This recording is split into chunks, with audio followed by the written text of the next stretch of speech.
Operation Ember. Now let's get started by watching this quick video by Ubisoft News. 9.9 minutes. Operation Ember Rise is bringing that super hot fire to Rainbow Six Siege with 2 new operators and a newly in the heat is Goyo, who can use his Vulcan shields to create strategic cover points, deny entry to the attacking team, and serve up the occasional operator flambe. The attacker rising to the challenge is Amaru.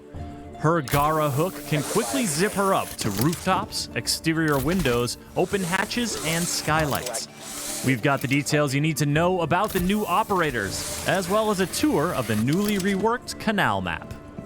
First up is Goyo. This operator from Mexico's FES unit is a savvy tactician who can rapidly deploy his Vulcan shields to stymie incoming attackers. The Vulcan shield shares all the attributes of a deployable shield, including the new look and the new snap to doorways feature, but the Vulcan shield has a surprise. Anytime Goyo, his teammates, or even the attacking team sets off the incendiary core attached to the back of a Vulcan shield, there's a small explosion, followed by a prolonged "oh my god, it's all on fire" effect that you definitely don't want to try running through. The explosion can be triggered by damaging the core directly or destroying the shield entirely, so Goyo doesn't necessarily have to stick around and be the one to set it off. In fact, this medium speed, medium armor operator can be quite deadly while either roaming with his Vector 45 ACP or hunkering down with the TCSG-12 shotgun. If things go bad, his shields are still a threat even after he's been killed, especially when paired with a Kapkan trap. But the threat goes both ways. While Thatcher's EMP grenades and Twitch's drone can't disable the incendiary core, and IQ can't detect it, the Vulcan shield is still a deployable shield at heart, meaning it can be destroyed, and the explosion triggered by a frag grenade. Or Ash's breaching round. You could also use Zophia's impact grenade, or Sledge's hammer. This is fine.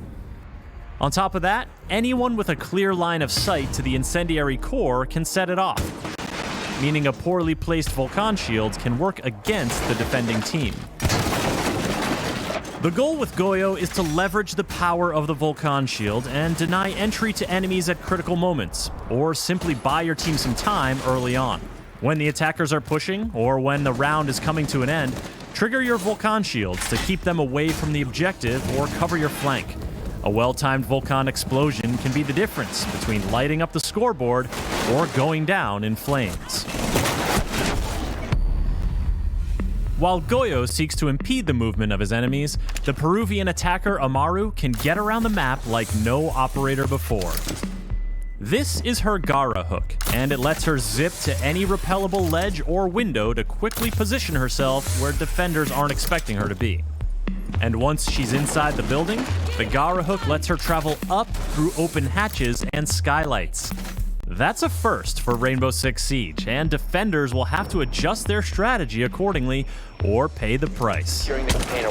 When it comes to choosing your destination, the Gara hook makes it easy, clearly showing what it can or could grapple to. You can't grapple to something that's too far away or too far below your position, but you can use the hook for horizontal traversal, as long as you're entering a window.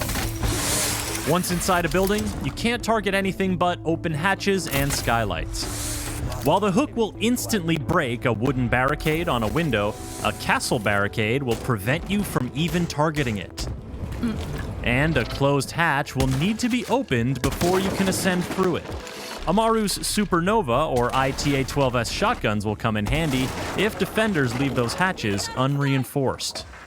This makes Gara hook entry a bit noisy, so team communication and good droning are all the more valuable. Amaru doesn't pull her gun up until landing from the grapple, so she's completely vulnerable to Kapkan and frost traps lying in wait, not to mention any defenders who may have heard her entry coming.